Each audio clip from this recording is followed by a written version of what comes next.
Hi, Ashley here with hearthookhome.com, and today we are learning how to crochet the herringbone single crochet. This is, not gonna lie, one of the most difficult crochet patterns or stitches I have had to learn, just because of the way that we have to hold our fabric. So let's learn how to crochet the herringbone single crochet in the most painless way possible. Let's do it. To start the herringbone single crochet, I'm going to start with any number of chains. There is no multiple for this stitch. So I'm going to just start with 11 so that we have 10 stitches when we are finished. So this is still a single crochet, meaning that we only need one to start a new row. Let's see. 10 and 11. Now there are two rows of the herringbone single crochet. There's the forward row and then there's the backward row, is what I'm calling it. So I'm going to find the second chain from the hook. We're going to start with the easier of the two rows. So in this second chain in the back bar here, we're going to place one regular single crochet. Beautiful. Now as you look at this single crochet, you can see that there is this vertical, or not vertical really, but this loop here, right, on the left side. So this is the left leg of your single crochet. You're going to insert your hook under this left leg right here. Don't pull up a loop, just insert your hook. Just like that. Now you're going to find the next chain here and go straight on into that chain. And pull up a loop. So now you've got those 3 loops on your hook. This one is going straight through that single crochet, right? The leg of that single crochet. Yarn over and pull through all 3. Great. Now we're going to do another herringbone single crochet where we go into the left leg of the stitch just made. Insert your hook. Don't pull up a loop, just insert it. Now go into the next chain and pull up a loop in that chain. Just like that. So now again, we have those 3 loops on our hook. Going to yarn over and pull through all 3.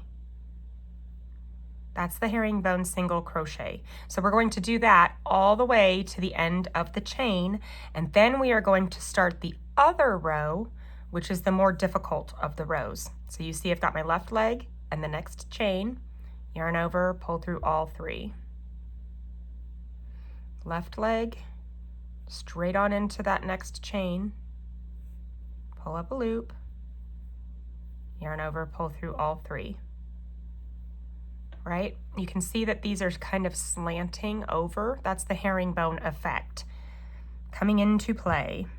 There's that one in that next chain, and complete that stitch.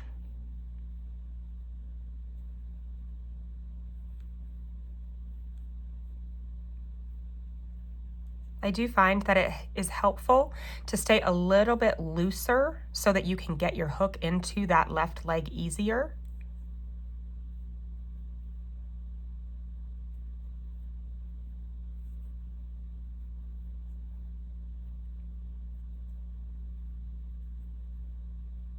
This is our final stitch. This final chain is the final stitch of the row. Beautiful. So this is our first row of herringbone single crochet.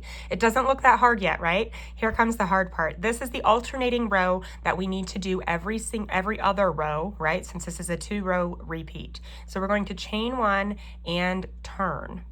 Now you're going to leave your yarn on this side of the fabric. You're not going to pull it to the back. You want it closer or coming towards you, right? So now, what we are going to do next is we are going to crochet on this side of the fabric, but while we're looking at this side, right? So when you're talking about the herringbone single crochet, there's always going to be a definite right side and then a definite wrong side. So you can see that on the wrong side, there are ridges every single row, right? That's what we're going to be looking at this time. We are looking at the back side. So this is one of those ridges. So we need to come from the front or the right side and crochet while we're looking at the back side. So what I'm doing, I chained one and turn. Let's do that again. So now that we're getting ready to start this row, you're going to chain one and turn. Make sure the yarn is coming towards you.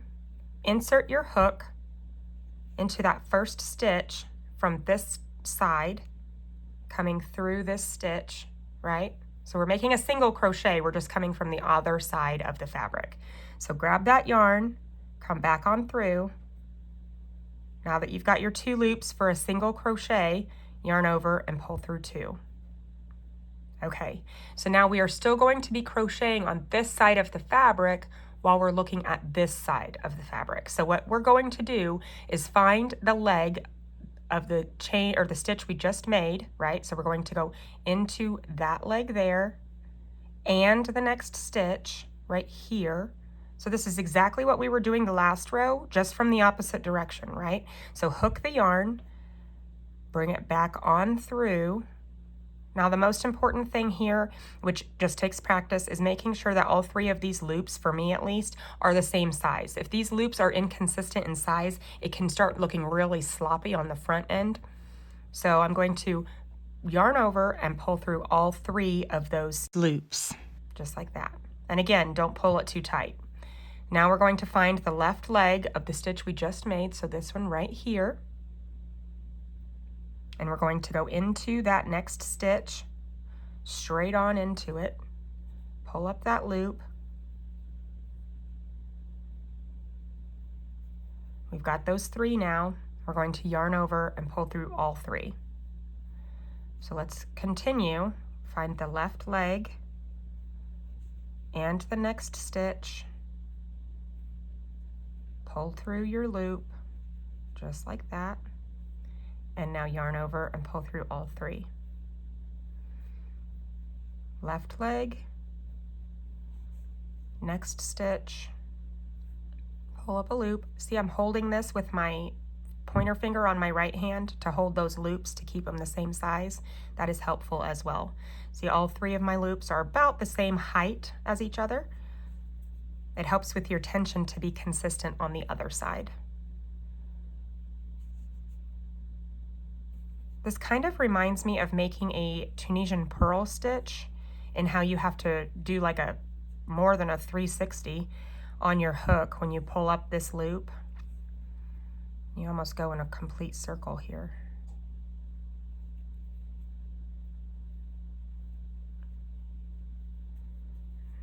Left leg, next stitch, pull up a loop. Do the do-si-do and pull it through all 3, right? Left leg, next stitch, pull it through, do the hokey pokey and turn yourself around, right? Turn yourself about. This is the last stitch here, and we're just going to do it the way we've been doing them all, right?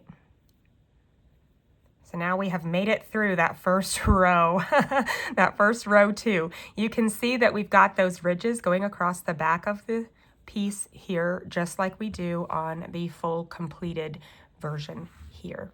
So now we are going to chain 1 and turn, and now we're looking at the right side again. So we get to do one of those easy rows, right? So in this first stitch here, I'm going to do a single crochet, a regular single crochet. And now using the left leg and the next stitch, I'm going to go straight on into that loop and straight on into that stitch. Pull it up, yarn over, pull through all 3. And we're just going to do that all the way to the end of the row. So once you get going, these herringbone single crochet rows, this row right here, the right side row, is actually very easy to do. Make sure that you keep your tension as consistent as possible. Like I said, with those loops all being the same size, it really helps to keep it from looking sloppy. And this stitch just takes practice. It is just the truth. So we're going to practice a couple more rows. I will say when I get to the end of this row here, When we start the next row, I will show you something that you may or may not like or want to try. So I'm finishing all of these herringbone singles, the easy row, right? This last stitch here does tend to look kind of small. It always looks small for me, even when I was making all of my other herringbone single crochet projects. So that last stitch will probably be a little bit small. So here is our third row. So we've got one going this way, one going this way, and then this one going this way. So now we are going to do a chain one and turn and crochet from the wrong side of the fabric again, unless you are able to crochet with your left hand, right? So if you are ambidextrous with your crochet, chain one, I'm not, but I'm going to try it to show you what I mean. So I'm going to hold my hand, my yarn in my opposite hand. This is basically like me, a brand new crocheter. So now I'm going to do a single crochet in this first stitch here. Like I said, I am not a left-handed crocheter, but if you practice, you don't have to do the reverse bit, right? So go into the leg of this one. Now it's the right leg since we're looking at the opposite direction, right? Go into this stitch, pull up that loop, and complete your single crochet.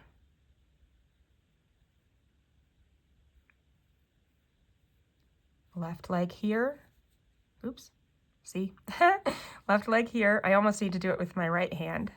And then into the next stitch, pull up that loop. We've got the 3, so yarn over and pull through all 3. So if you want to try to do it with your left hand, absolutely, as long as you can keep your tension and practice and make sure your tension is good, or you can continue to do it with your right hand from the wrong side of the fabric, unless of course you are left-handed, then it's all backwards anyway. So now I'm going to continue the way that we started. So looking at the wrong side of the fabric, crocheting on the right side of the fabric, you're going to insert into that loop, right? The one on the outside, on the edge, and through this next stitch. Keep these 3 consistently sized and continue all the way across. My left-handed stitches are probably going to look a little wonky when we get to the end of this row, but that's okay. Honestly, it's a good chance to learn something new, and if you want to try to be ambidextrous, this is an excellent reason to do so in crochet. I'm so much faster with my right hand, even crocheting on the wrong side of the fabric. It's almost ridiculous. Remember that the final stitch looks a little bit smaller than the others. Left leg, next stitch, and all 3. So pull my yarn. Now let's take a look. So this is the herringbone single crochet, right? It's beautiful. I noticed that it works better with chunkier yarns or fluffier yarns. The consistency and the tension just looks a little bit cleaner when you've got a little bit more of the fluff to fill in some of these holes from inconsistent tension. And that just takes practice, and yeah, it just takes a lot of practice. So I hope you love the herringbone single crochet. I look forward to crocheting with you soon, and thanks for watching.